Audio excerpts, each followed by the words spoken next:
asalaamaaleykum wa rahmatullah. Man la Ousmane Dramé bu la réveil des consciences. dañoo del siwaatoon rek indi wenn waxtaan jëmee ko ci l'empire Mandeng ci benn communauté boo xam ne ñi di wooyee les jaaxanke yi doon lu yàgg. jaaxanke yi ñu ngi leen ràññee ca l'empire du Ghana ci lañ leen ràññee nga xam ne bi Muhammad sallallahu alayhi wa sallam génnee àdduna téeméeri at matu ko képp koo xam ne ab soninke woon dugg nga ci lislaam mu diir bu yàgg ba na éclatement bi amee ban taxawal empire du Mali.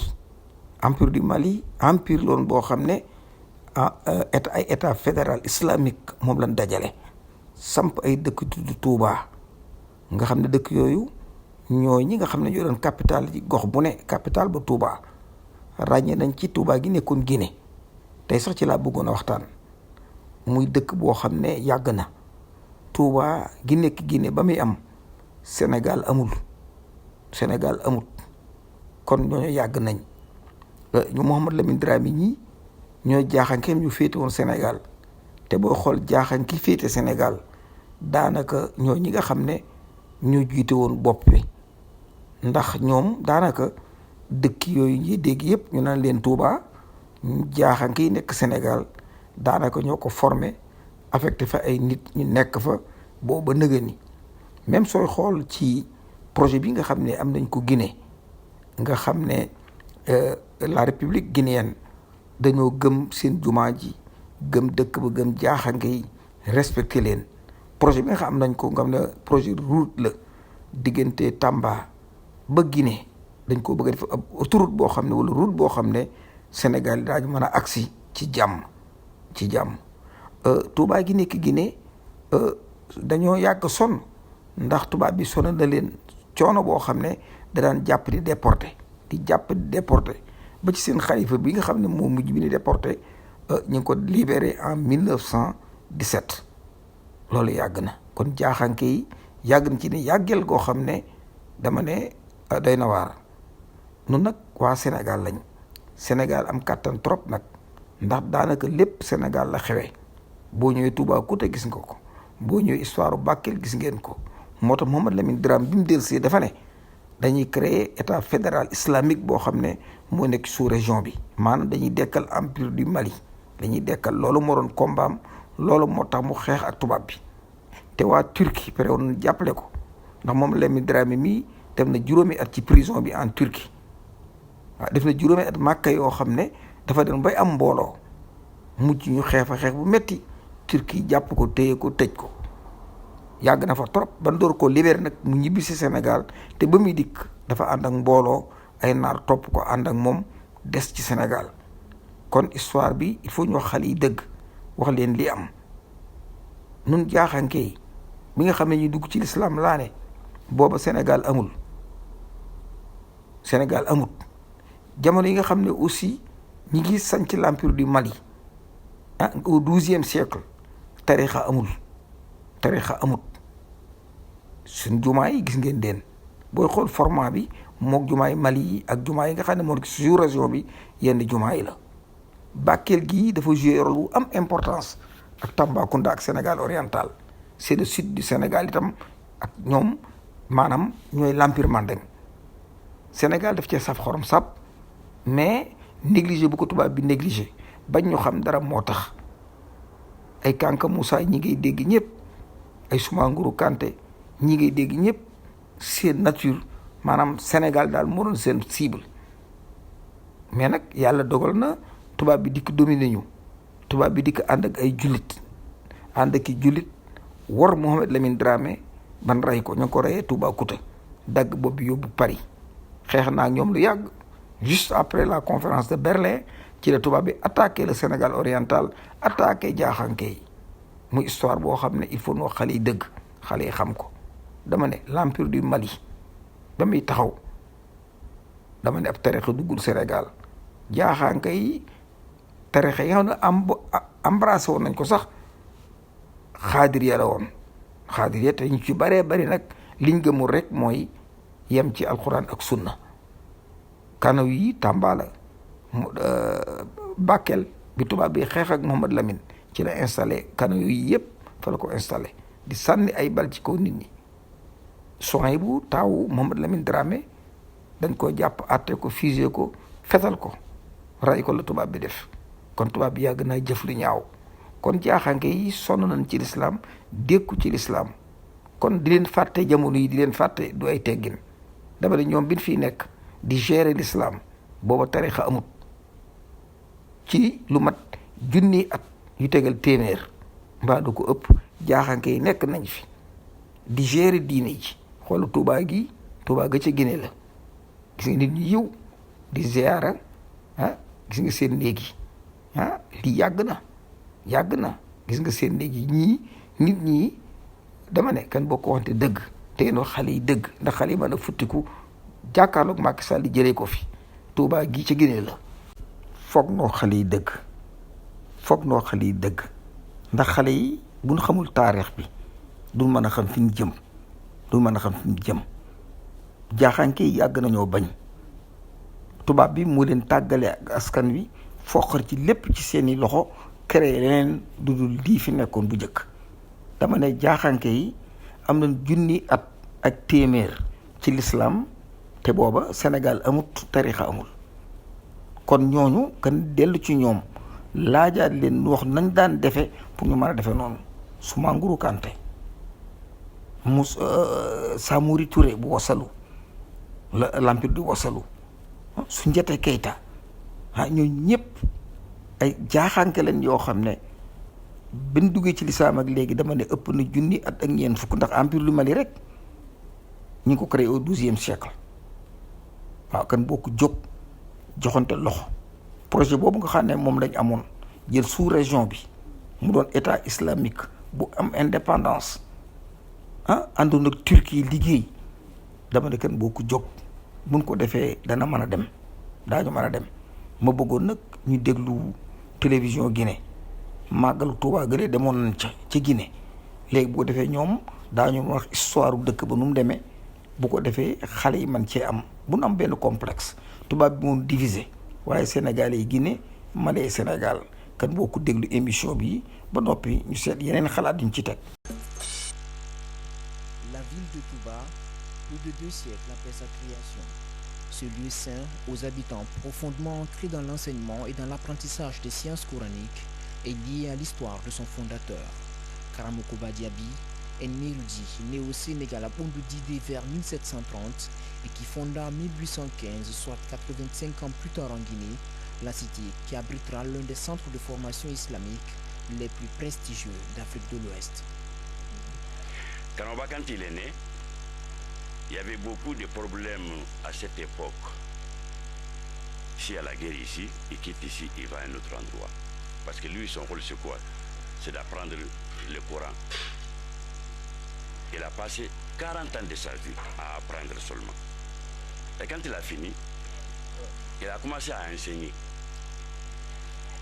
là-bas. À chaque fois quand il y a un problème ou la guerre, il va à un autre endroit. C'est comme ça que le Karamoko est venu jusqu'en Guinée. Le rôle de Karamoko, c'était quoi? C'était faire connaître Dieu et son prophète. L'histoire raconte que durant ces années de formation, Karamoko Diaby a appris plus de 40 sciences liées à l'islam. Rien qu'à Djenné au Mali, où il demeura quelques années, il apprit auprès de 18 professeurs avant de se rendre à Kankan, puis à Timbo, où il séjourna une année avant de fonder Touba en 1815, en compagnie de ses nombreux talibés et compagnons qui forment aujourd'hui la grande famille Diaka. Touba, Karamoko.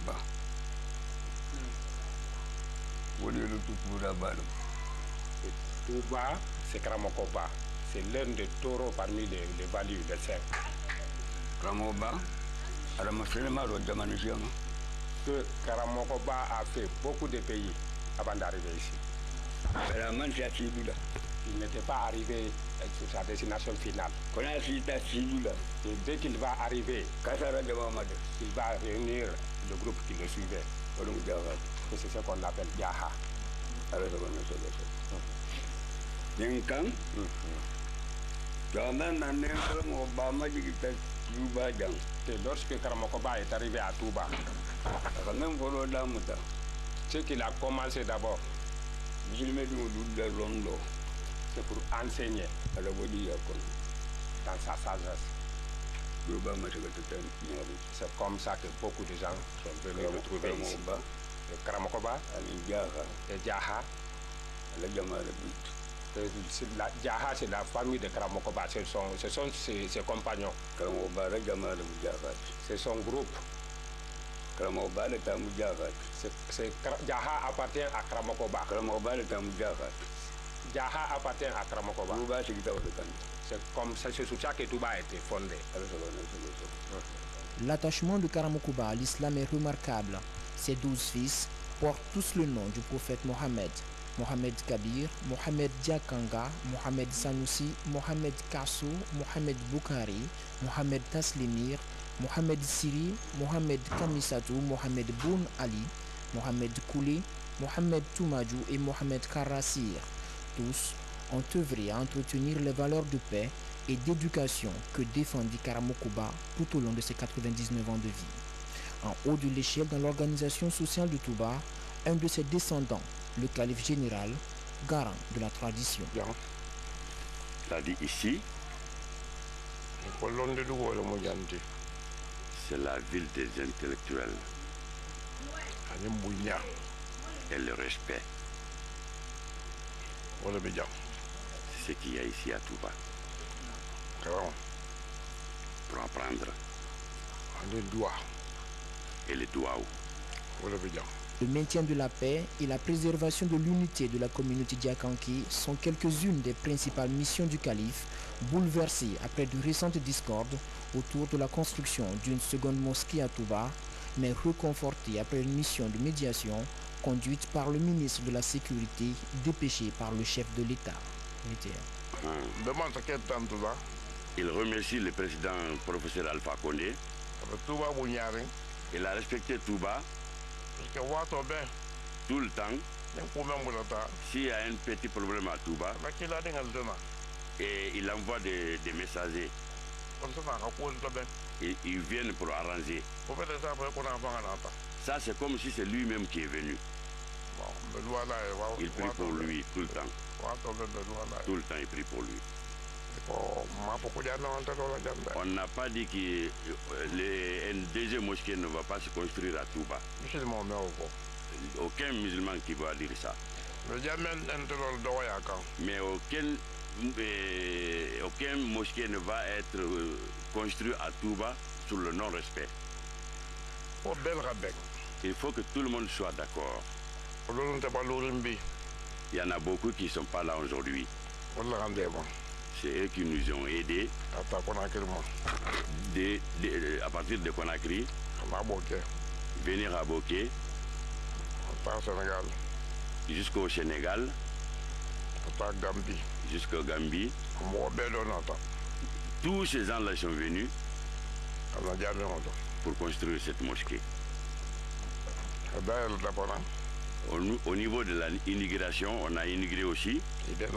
Tout le monde est venu. C'est ça le respect l'un pour l'autre. Tout est fait ici à Touba pour promouvoir l'éducation coranique en particulier, fondement de cette société. C'est très important pour nous parce qu'on est né dans ça, on a notre grand-père, notre père et tout, ils sont nés dans le Coran, donc nous on finira par le Coran. L'école primaire franco-arabe Karamokoba Diaby à la rentrée de la sous-préfecture inaugurée en 2007. Avec le goudron, où est le groupe verbal ici? Le groupe verbal, ça c'est le groupe. Ça c'est le groupe sixième. Groupe sixième, pour faire le groupe nominal sixième.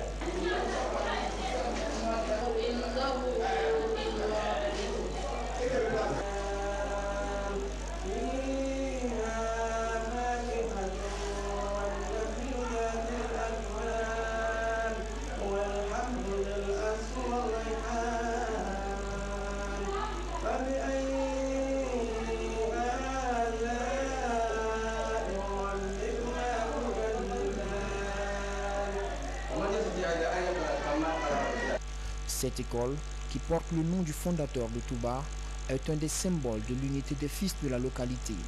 Entièrement construit par eux, réunis au sein de l'association Aide à l'éducation des enfants et à la promotion de l'enseignement franco-arabe à Touba, APEFAT.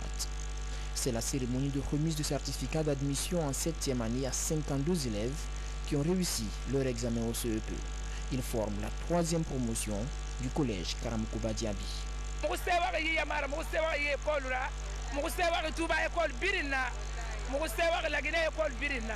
Alhamdulillah ya rabbil alamin zingera no muguta munu kharamfi nana mugutoro kono ya ko sidime birin kharamfi ndé arabe kharamfi ndé na français kharamfi. Cette année nous avons présenté 64 candidats, il y a eu 52 admis.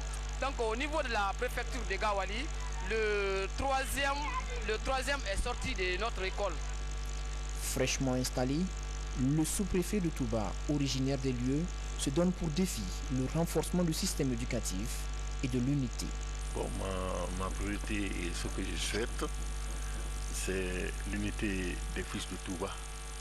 Parce que Touba, c'est une sous-préfecture religieuse reconnue sur le plan national et international. Donc s'il y a divergence entre les fils de cette localité, vous voyez ce que ça fait. Partout où il y a divergence, les gens ne viennent pas. Mais quand il y a l'unité, le coin est convoité. Je tends la main d'abord à tous les ressortissants de Touba et les fils résidents de Touba, puisque le développement d'une localité va d'abord de la base.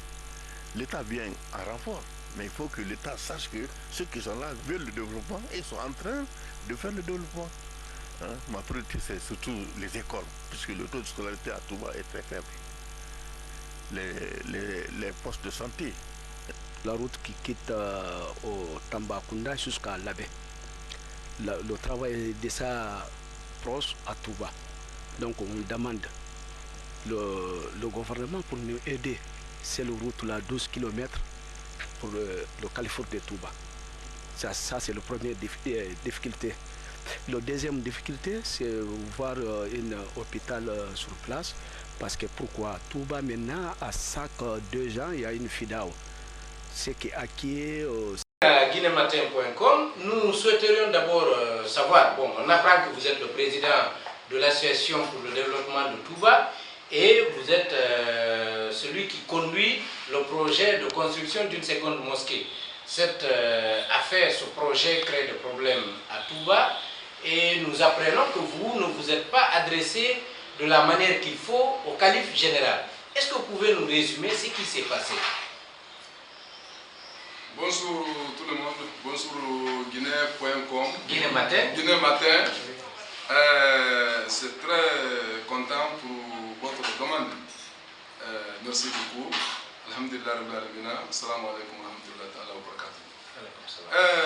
Vraiment, quand on a entendu il dit qu'on n'est pas respecté le Khalif, ça m'a étonné beaucoup parce que vraiment ça, c'est que comment ça passe, nous on connaît, le Khalif même il connaît, toutes les familles des Khalifs il connaît, Imam il connaît, tout le monde il connaît, tout le monde il est connaît. Parce que c'est nous à Touba, même si tu voulais construire votre maison, casse. Tu vas donner cola pour tout le monde. Respect. Viens, je voulais commencer mon casse demain. Beaucoup, c'est le dimanche. Donc, tout le monde y vient, il fait ensemble, tout le monde y va, mais un brique pour mettre là-bas. Ça, c'est le coutume de nous depuis 200 ans. Donc, nous, le moment que nous, on construit notre maison, c'est ça qu'on a fait. Bon, si on voulait construire le mosquée à la maison dédiée, sans dire à Khalifa, on n'est pas dit quelqu'un, on n'est pas respecté quelqu'un pour ça, ça vraiment c'est le mot, c'est que ce n'est pas vrai. Vraiment, ça m'a réussi.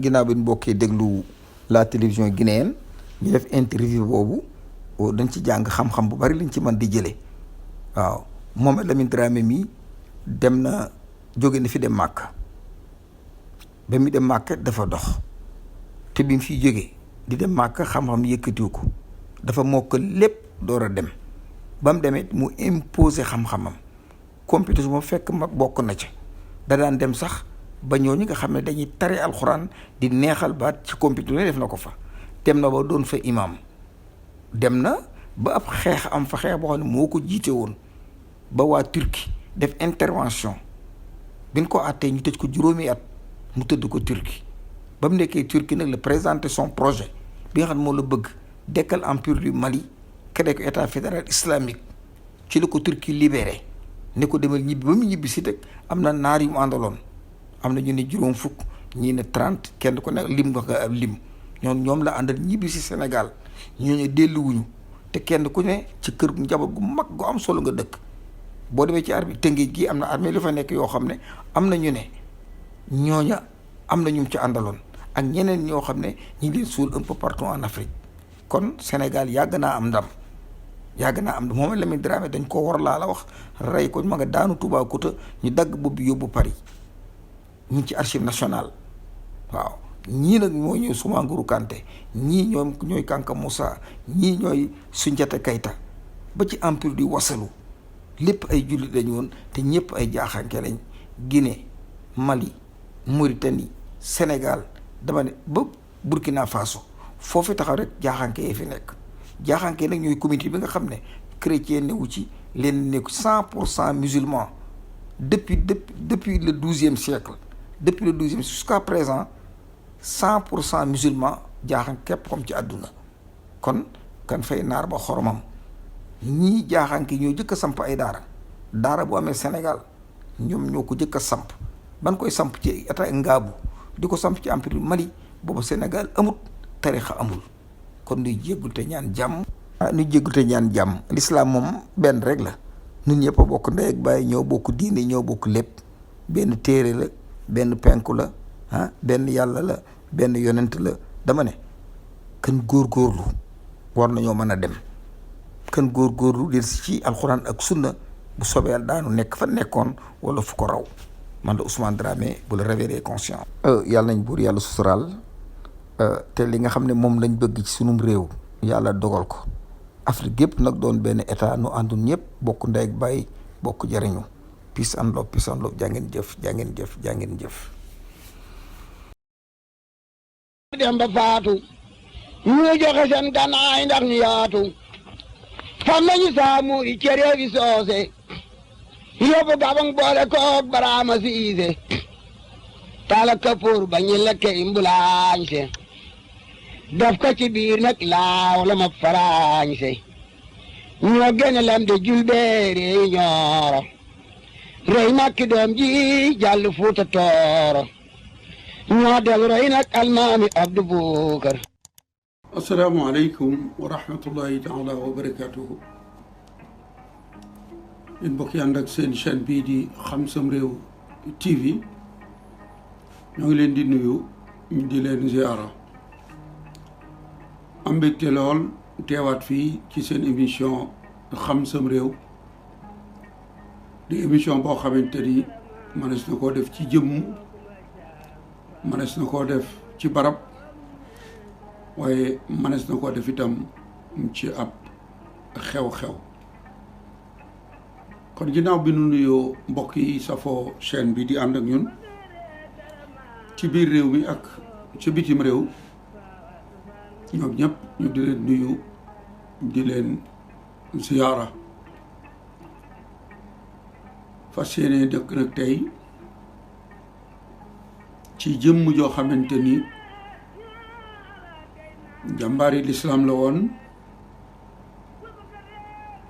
ñu doon ko wax Mouhamadou Lamine Dramé notaakoon yi nga xamante ni ñoo notoon réew mi di tubaab yi mu sonnaloon leen lool ci xeex ak ñoom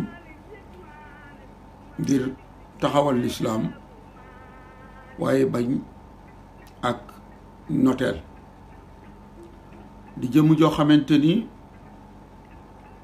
ba muy aji Makka booba aj Makka jafe na ba mu dellusee am na fi ay jafe-jafe ci diggante bi ba ni mu taxawee jàmmarloo ak nasaraan bi nga xamante ni moonu notoon moom moomu nag lu ne woon na ko tubaab bi waaye li tax fan yépp ñuy wax ni tubaab bi seen jeexital yi dafay war a jóge dañuy nit ñu bon doon jëf ju bon ju ñaaw ba noppi doon ko bind bàyyi ko fi loolu ñu waroon naa tax seen jeexital yi nekk ci Sénégal yépp ñu dindi ko fi ba kenn dootu leen dégg góor yàlla bii nag tubaab yi jàmmarloo lañu ak moom mu sonaloon leen lool ca Bakel duma leen rey ci ñoom rey ci ñi àndoon ak ñoom te mooy ñi tubaab yi sampoon doole leen lool gannaaw bi mu jógee foofu ñëw ci sunu diggante ak Gàmbi di dëkk bu ñu doon wax Toubacouta moom moomu nag jëf ji ñaaw yi nga xamante ni tubaab yi dañ koo jëf ci moom bi mu faatoo moom góor yàlla boobu boppam ba dañu ko dagg yóbbu ko France journal bi ñu doon wax Le Figaro nga xamante ni daf daan génn am bis yooyu buy génn day am aw ñambaas ñu di wax supplément journalam bi génnoon ci ñaar fukki fan ak juróom-ñett ci weeru juillet atum junni ak juróom-ñetti téeméer ak juróom-ñett fukk ak juróom-ñaar muy Le Figaro supplément littéraire doon génn bisub dimanche moom moo bind jëf yu ñaaw ji nga xamante ni ñoom tubaab yi jëf nañ ko ci góor yàlla googu yéenekaay boobu doon Le Figaro supplément littéraire du dimanche la mu def ci xët wa siiwal ko muy titre article ba mooy histoire d'une tête noire maanaam mboorum bopp nit ku ñuul lan lañ ca jublu góor yàlla googu fi ñu jaar ak moom ba ni ñu daggee boppam boobu damay wax ni naam ñoom tubaab yi ay saay-saay lañu jëf yu ñaaw yu ne jëf nañ ko fi waaye nag dañoo amoon ñu ñu fekkoon ci réew mi ñooñ réew mi dooleel leen ñu ànd ak ñoom di xeex seen moroom yi saa réew Moussa Molo Baldé àndoon na ak tubaab yi ba mën nañu wax ni góor yàlla kii wala ko daloon ca Toubacouta moom Moussa Molo Baldé moo àndoon ak tubaab yi ba ñooñam ñoo dagg bopp góor yàlla bi yóbbul ko tubaab yi waaye ñoom ñu doon ànd ak tubaab yi di jëf-jëf yooyu kenn ku ci tubaab yi jëfloo jëf yu ñaaw ba noppi ci yow nañu la doon defloo sa moroom saa Sénégal moomee noonu la ñu lay def Moussa Molo Baldé fa mujj ak tubaab yi kenn ku nekk xam nga ko indiloon naa leen fi ñaareelu faatu Tanor Goñ te la ma jublu ci moo ñaareelu faatu nga mooy bi ko tubaab yi falee mu di leen jëfal ca Bawol kere ba mu faatoo li tubaab yi njëkk a def mooy ñëw kër ga ñu gaaw ko wër ko ak ay space ay gendarme la fa newoon ci alal yépp ñu jël ko yóbbu ba njabootu Tanor Goñ bàyyiwuñ leen dara Moussa Molo Baldé mitam loolu la ko tubaab yi def moom góor yàlla gi nag nga xamante ni ab saraxule la woon ci atum junni ak juróom-ñetti téeméer ak juróom-ñett fukk ak juróom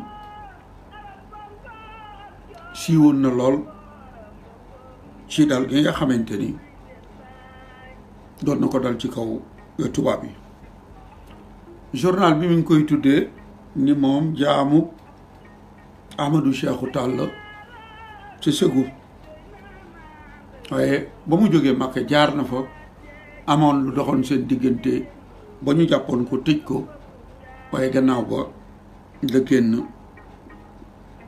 ba jëf-jëf ji mu jëf booba wax nañu ni ci juróom fukki at ak juróom ñaar góor yàlla boobu di Mouhamadou Lamine Dramé ci lay tollu ñoom tubaab yi nee nañu nag ba mu jógee Màkka ba mu ñëwee la doon woote ak Mahdi ñoom ku ñu seqal ni da ngay woote ab yonent wala da ngay woote ak Mahdi yu moom moomu nag ñoom tubaab yi nee nañu bi muy woote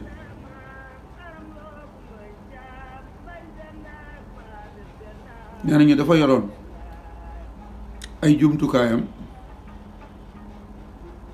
muy ay ngànnaay waaye nee nañ mu jël alxuraan defoon ko muy ab jëmukaayam loolu ay noonam ñoo ko seereel te alxuraan day ab jëmukaay la ñoom tubaab yi nee nañ ñi ngi réccu jamono yooyu lu teewoon ñu teeloona jël ay matuwaay jëmee ko ci jëmm jooju doon Mouhamadou Lamine Dramé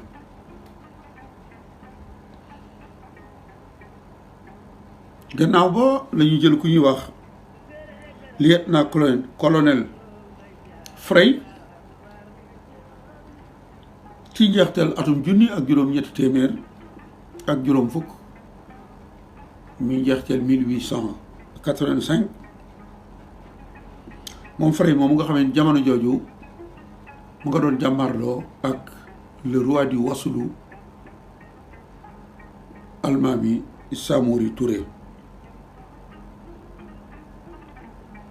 nee nañu nag jamono yi muy nekk ci loolu ci la ñu dellu yu gërëm historien bi lim def noonu la lim waxit xam na ko histoire nag mënoo maîtriser lépp góorgóorlu na ba ubbi bunt li am te wér Mouhamadou Lamine Dramé bi nga xamee ne mi ngi nekk Bakel doon xale baayam am doole ju bari ak i maamam ñëpp xam leen ci alxuraan ndax dafa yàgg bi mu ne dafay dem mag Saudi Arabia dem aji ba mu àggee mag compétition jàng alxuraan tari alxuraan daf daan jël da daan gañe mujj ñu def ko fa imam lam ay xutbaam nag dafa diisoon ba am naar yoo xam ne sax dañ koo contrôle ndax na buur jël islam ñoom def ko aada ba ma xeex fa ak ñoom xeex bu metti état turc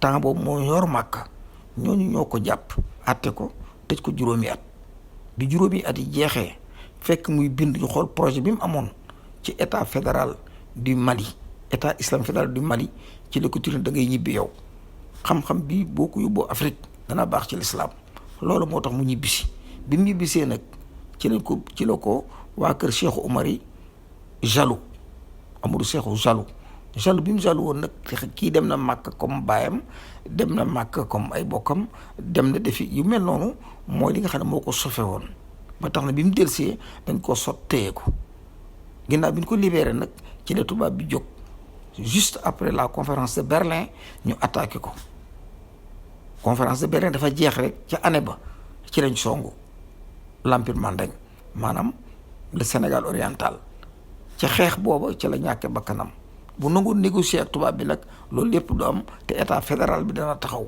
waaye moo dàq tubaab bi jullit di fi nekk mais ànd ki yéeféer ca la taawam faatoo itam kon kan boo ko góorgóorlu te xale yi dëgg bu ko defee ñëpp daañu mën a am jom gën a jàpp li nga xam ne am na ko muy seen mag ñu baax ñi. tubaab bi dafa mas a bari doole yori arme di rey rek lim rey kenn xamul nu mu toll waaye l'islam moom yàgg na ci sous région bi waaw depuis ñoom Kanka Moussa mii fekk na l'islam taxaw jaaxanke yi nekk ci di ci def lu ayib fi mu ne empire du Mali giit jaaxanke ko tabax seen jumaa yi ñu ngi nii yàgg jumaa yi ba muy am Sénégal amut kan bokk góorgóor te ñaan jàmm yal na yàlla suturaal man la Ousmane Dramé bu la réveil des consciences